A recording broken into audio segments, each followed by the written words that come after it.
Hello again. This is video lecture 4.4. The reading that goes with it in our textbook is chapter 4, section 5. The topic is uniform circular motion. So that's what we're going to talk about. Circular motion that apparently is of a very special kind because it's described as uniform circular motion. This is very important motion because there are situations in the world where things do move in circles, and we need to be able to analyze that motion. So in this discussion, we are going to use kinematics to describe mathematically uniform circular motion. And then later on, in chapter 6, we'll address the deeper question of how do you get a particle to move with uniform circular motion to begin with. But for now, let's not worry about how you get something to move with this in this special way called uniform circular motion. Let's just assume that we have a particle moving in this special way, and we want to analyze that motion. So first, first main key idea is what exactly do we mean in physics when we talk about uniform circular motion? We have to all be clear on what that means. Uniform circular motion, of course, means moving in a circle with constant speed. Right there, speed. So let me start right away with a sketch of what I'm talking about. I have drawn here below an XY coordinate system. Let's just imagine, for the sake of having something to visualize, that we're looking down from above on a flat tabletop, for example. And the x-axis is to the right on the tabletop, and the y-axis is going across, perpendicular to that, on the tabletop. And somehow we have managed to get a particle moving in a circle on this tabletop. And at the instant, at the snapshot shown here, the particle is located right there with the dot that's labeled particle. And the dashed trajectory there is the circle that it's moving in. Okay? And as we watch it, when we took this snapshot of it, the particle was traveling around the circle in a manner that you could call counterclockwise, going around like that. Okay? So imagine a particle going around and around and around on a tabletop counterclockwise against the way the hands of a clock would move. Now, a circle, as we learned in math, is described by a mathematical equation. And there are basically two key things you have to know to mathematically describe a circle. Where is its center, and what is its radius?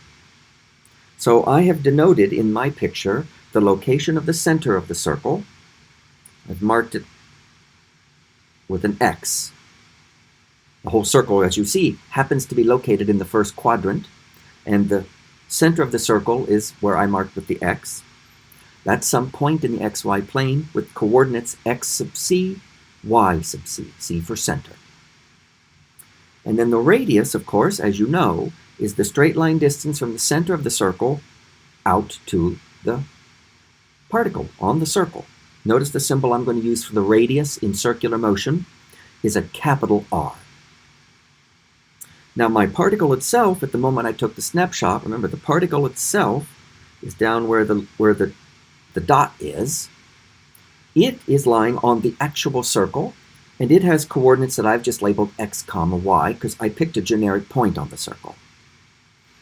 Okay, so with the coordinates of the center, X, C, Y, C, the radius, and the coordinates of the particle on the actual circle, X, Y, here's the famous equation for a circle that you do need to remember if you're going to study circular motion. X minus X center quantity squared plus Y minus Y center quantity squared equals radius squared. So please note, this X right here is whatever this X is. This Y right here is whatever this Y is. XC here is whatever this value is. YC here is whatever this value is. The R is whatever the radius is. That's how those various quantities are related. That is the equation of a circle, which at some point you did learn in high school math. Okay, I'm going to get rid of now some of these markings I put on here. Okay. I will keep this little arc of a circle just to remind you that the particle is moving counterclockwise, pardon me, around this circle. Okay, back to looking at it at the moment I took this snapshot. Again, there's the particle right there. I've sketched two vectors in this picture. The particle's instantaneous velocity, that's the red arrow labeled v, and its instantaneous acceleration, that's the orange arrow labeled a. And the first thing to note, this is true for any motion, the velocity is tangent to the path it's moving in. In this case, it's moving in a circular path. So the velocity must be tangent to the circle and pointing in the direction the particle is moving at that instant. So it's very important that you understand in this sketch why the velocity vector is drawn the way it is. Right? Namely,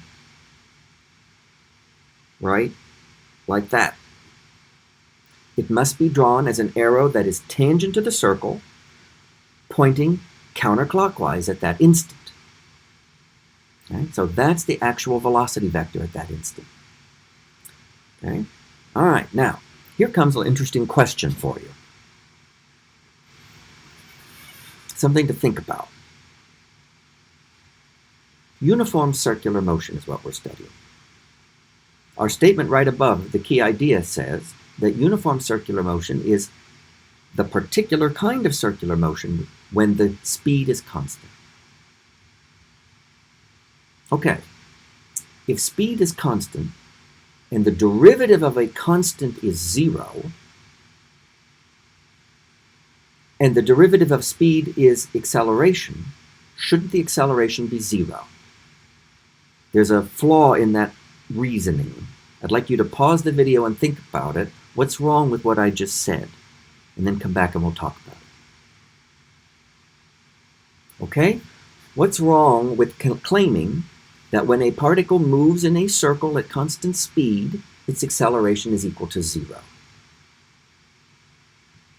Well, here's the thing. Remember the definition of acceleration. A arrow, acceleration is a vector with a magnitude and a direction, is the derivative of velocity with respect to time. V arrow. And any vector, like velocity, has a magnitude and a direction. If either part of that vector changes, either its magnitude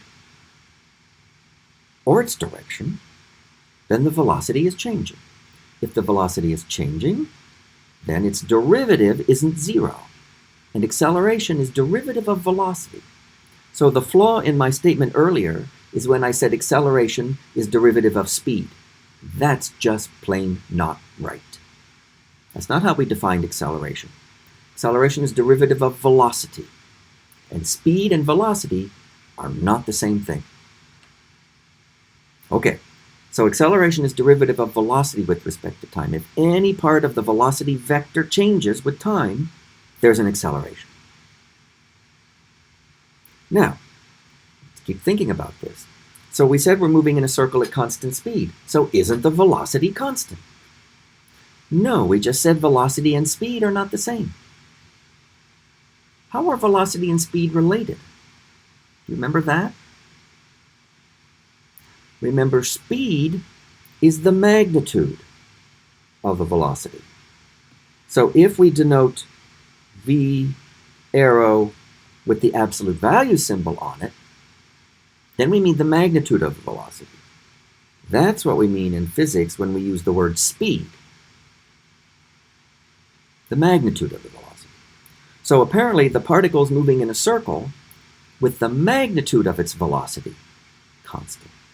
That is fine. But note that as the particle moves, its velocity always has to change direction so as to stay tangent to the circular trajectory. For example, go back to our picture. There was the particle at the moment we took the snapshot. A little bit later, the particle will have moved around the circle and will be over, say, at that point, right there. If I asked you to sketch the velocity vector when it's at that point, you should be able to do it, just a sketch. How would you draw the velocity vector at that new location? Answer, draw an arrow that's tangent to the circle, and in this case, pointing counterclockwise. That's the new velocity vector. That's a different velocity than the first one because the direction is different. The magnitude isn't different, but the direction is. So the velocity has changed. If the velocity changes, there must be an acceleration. And one of the most important parts in this section of Chapter 4, and I do hope you read it, Chapter 4, Section 5, Uniform Circular Motion, is where they derive the expression for the acceleration of this particle moving with uniform circular motion. And I'm going to tell you the two key things you need to know about acceleration in uniform circular motion. Its direction and its magnitude. Okay? Now that we know the acceleration is not zero. First, the direction. It's directed towards the center of the circle. There it is in my picture. Let's go back to where the particle was initially. You see the orange arrow labeled A? Right there? Notice it's drawn with its tail anchored at the particle, and notice what its direction is, towards the center point. A arrow, that's the direction of the acceleration, directly towards the center. So if I asked you to sketch the acceleration vector at that second location that I've drawn, you should be able to do it. How would you draw it? I don't have an orange color on my palette here, so I'm going to use purple. But how would you draw the acceleration vector for that second location? Just anchor it at the particle and draw an arrow towards the center and label it A with an arrow on top. That's the new acceleration vector. It always points towards the center of the circle. So if I gave you a different location for the particle, like what if it's up there on the circle? You should be able to sketch the V vector and the A vector. Right? V is tangent to the circle, and A points towards the center. Now, I'm not proving that, I'm just telling you that result. You want to see the proof? Read Chapter 4, Section 5. The other important thing is what's the magnitude of that acceleration? Right? That's also derived in Chapter 4, Section 5. And I'm just going to tell you the formula. And it's very useful if you have uniform circular motion. There it is, right there. The magnitude of the acceleration, which we now know is directed towards the center of the circle, is given by, take the magnitude of the velocity, square that, and divide by the radius. V squared over R is how we say it. Again, I'm not deriving that here. You can read in your book the derivation, and you should. You shouldn't necessarily just accept it on faith. It can be derived mathematically very clearly, and this formula then can be justified. The magnitude of the acceleration when a particle moves in a circle at constant speed is V squared over R, the magnitude of the velocity, i.e. the speed squared over the radius. Let's at least check that the units work, because we've never seen a formula quite like this before for acceleration. Let's take the units of V squared and divide by the units of R and see that we get units of A. Okay, so we're just checking units. So in the numerator we have V squared, meter per second, but we have to square that, so that's meter squared over second squared. That's in the numerator. In the denominator we have R, radius, that's in meters. So there are what the units look like. Meter squared over second squared over meter. That's equivalent to meter squared over second squared times meter. Then I can cancel 1 factor of meter in the denominator and 1 factor of meter in the numerator, and I'm left with the unit of meter over second squared. Those are the correct units for acceleration. So just on unit basis, I can tell that that's at least a plausibly correct formula for A. Just one more thing that you want to be aware of, because it is used a lot when physicists are talking about circular motion. This scenario, where we have an acceleration vector that is always pointing towards the center of a circle, is given a special name. When you have circular motion and you're talking about the direction towards the center of the circle, the adjective that is used for anything in a circle that points towards the center is centripetal, which is from the Greek for seeking the center. So you'll often hear physicists call the acceleration in this scenario centripetal acceleration. It just means that the acceleration points towards the center. Let me just say one thing. I hesitate to even bring up this word, but you probably have heard it in everyday life. And so it's already kind of lurking in the back of your brain. So I might as well bring it up to the front of your brain and then warn you about it. There is another word that people use in circular motion that is very similar to the word centripetal. Okay. It is called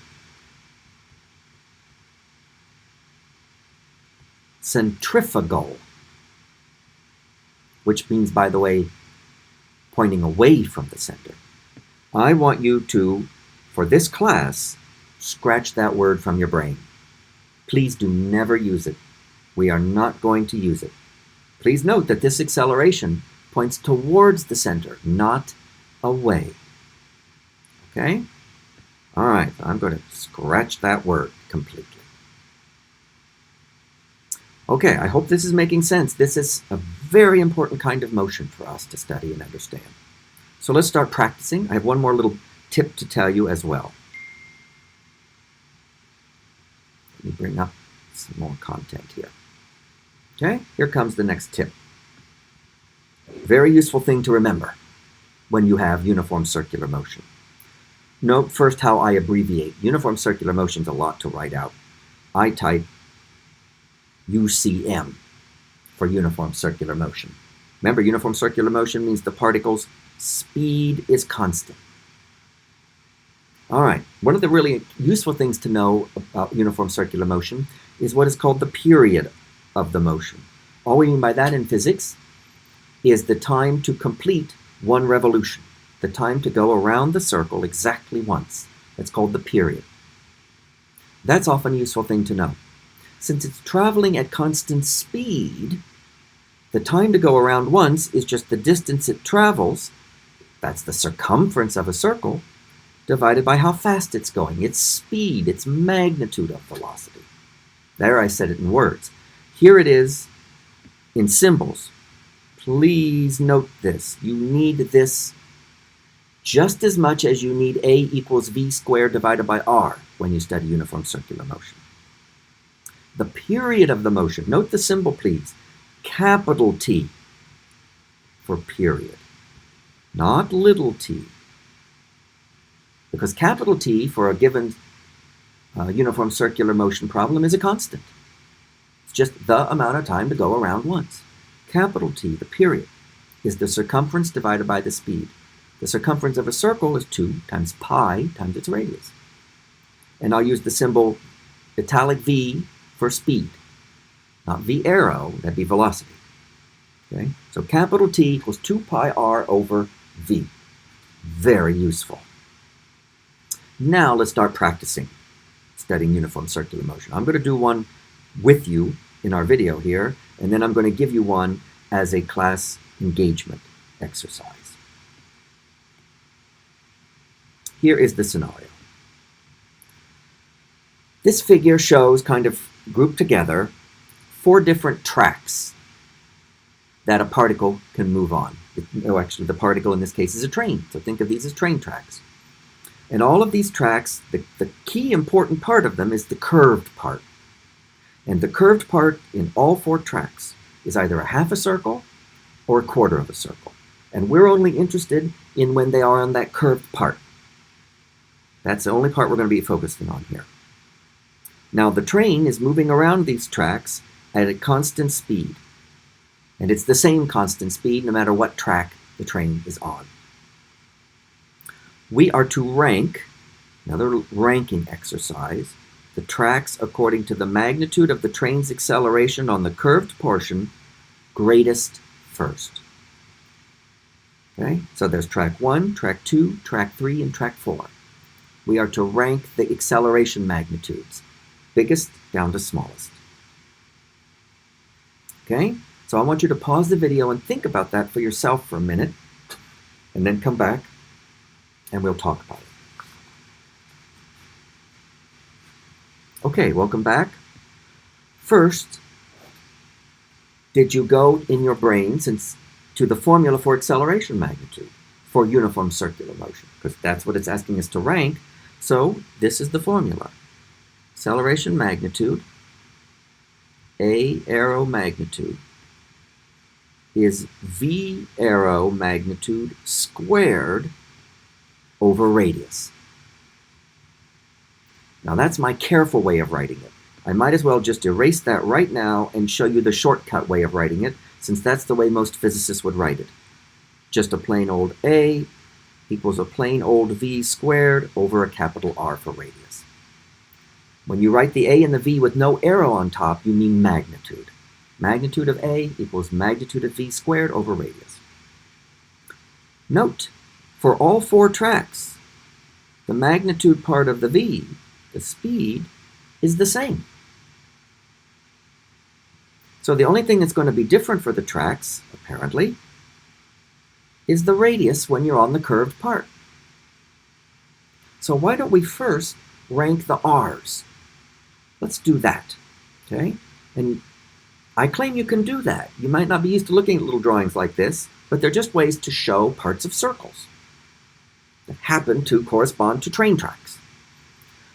But we ought to be able to rank from biggest to smallest the radius of those curved tracks, the R. Okay? All right, and these dashed lines are trying to help you do that. Do you see which curved portion has the biggest radius of the 4?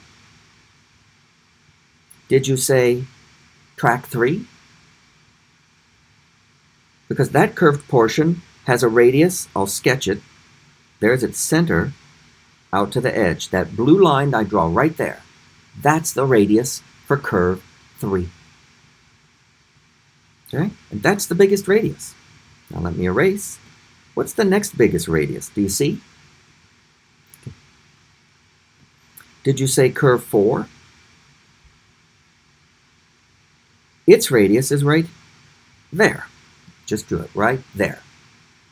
Isn't that half the radius of track 3? Okay. Do you see another track that has the same radius as track 4? Did you say track 1? Yes, it's only a quarter of a circle, not a half of a circle like 4 is. But in its quarter circle, that dashed line there is trying to help you see that there's its center and there's its radius. Same radius as 4. It's just drawn in a slightly different location, but it's got the same radius on its curved part as 4. So what's the track with the smallest radius? Well, it must be 2, because that's a very tight curve there, isn't it? And this dashed line right here is trying to help you see there's the center for 2, and there, right there, is the radius for 2, which is very short as far as this picture is concerned. So let's rank our radii for the 4 tracks. The biggest is 3, so I'll denote it like that. The biggest is the radius for 3. It is bigger than, now the next thing we have is a tie, don't we? The radius for 1 and the radius for 4 are equal. So that R1 equals R4. And that's bigger than the radius for 2, that's the smallest. So R2. Do you see I ranked the radii? 3 is biggest, 1 and 4 tie, 2 is smallest. Now I contend you're ready to rank the acceleration magnitudes. You see how to do it? Pause the video if you need to think about it a minute. Okay, so what's the ranking of the acceleration magnitudes? Did you say the acceleration magnitude ranking is exactly the reverse of the radius? Exactly switched. A2 is the biggest acceleration, and then A1 and A4 tie, and then the smallest is A3. Why? Where did that come from? From the formula over here on the left. A equals V squared over R. The R is downstairs.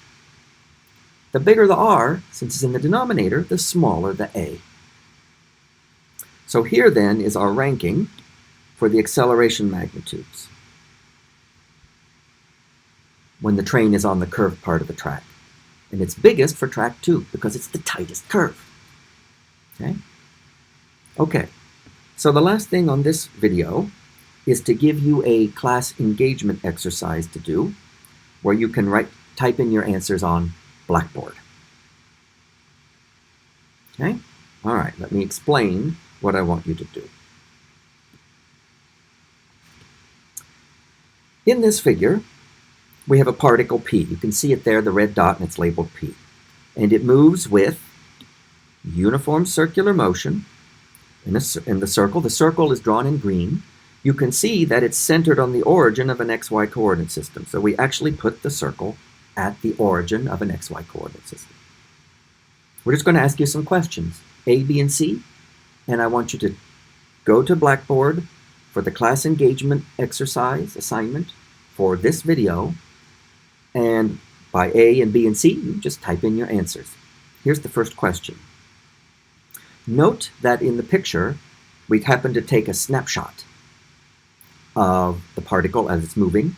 And although you don't need this to answer the question, maybe to help you visualize, let's just pretend that the particle is circulating counterclockwise, okay? As it goes around the origin, just to help you visualize. The particle is circulating counterclockwise. When we took this picture, flash, you see where the particle was, particle P, the red dot. The picture is also drawn the position vector as a blue arrow, R arrow, from the origin out to where the particle is located. And that makes an angle theta with the plus x-axis, as you can see. And since theta is measured counterclockwise, theta is a positive angle. Of course, the point P is moving around and around and around, so you have to visualize the R vector swinging around to always follow the particle P. And what I'm not drawing on here, but you should be able to, is also you should be able to draw the velocity vector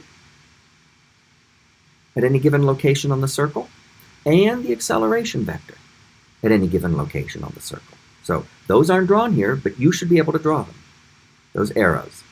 All right, with that in mind, here are the questions. Question A. At what values, note the plural, of the angle theta is the y component of the position vector, you could call that r sub y, greatest in magnitude? At what values of theta is the y component of the position vector greatest in magnitude? So your answer for A will be theta equals, and you'll give me angles. B, at what values of theta is the y component of the velocity vector greatest in magnitude? At what values of theta is the y component of the velocity vector greatest in magnitude? And C, at what values of theta is the y component of the acceleration vector greatest in magnitude? Please give all theta values as positive numbers.